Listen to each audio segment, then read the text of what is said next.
Up until recently, the council, I think, every 2 years produced a list of where flooding had occurred in the city. And I think that stopped, I think, when the Flood Risk Management Act came in. I think that's maybe something we have to go back to, but perhaps on a yearly basis, publish where flooding has occurred, outline what we believe the cause is, and also outline what we think the solution is. And then we can talk with Scottish Water or whoever about where that fits within priorities. I think we can't, today there was people came forward to say they've been faced with internal flooding in their properties for 30 years.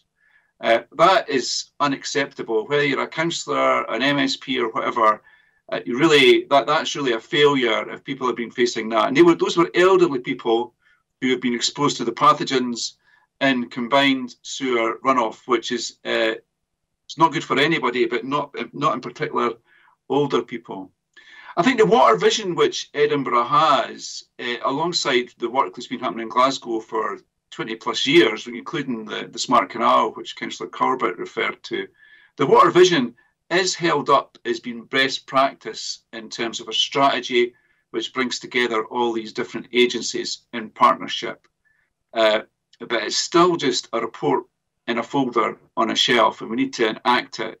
I was quite disappointed after the flooding on the 4th of July. Quite quickly, rather than working in partnership with Scottish Water, the council came out and blamed Scottish Water for the flooding when they were put under pressure about the number of blocked gullies in the city, only for a few days later to admit that some of the flooding had been caused by blocked gullies. That's not the kind of partnership we need to get us through this.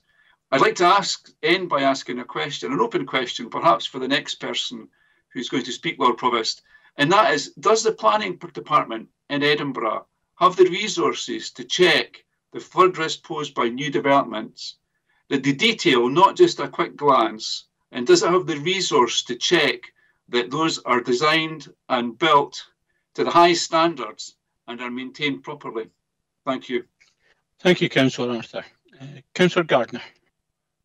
Thank you, Lord Provost. First of all, rather than answer Councillor Scott Arthur on that particular one, and I see him smiling, in terms of Councillor Arthur's issues, I'm happy to take that online with him personally. I feel there is resource there, and I know that we have very diligent officers that deal with every application, and so I wouldn't be looking to make cheap political points on this important issue. Thank you, Lord Provost.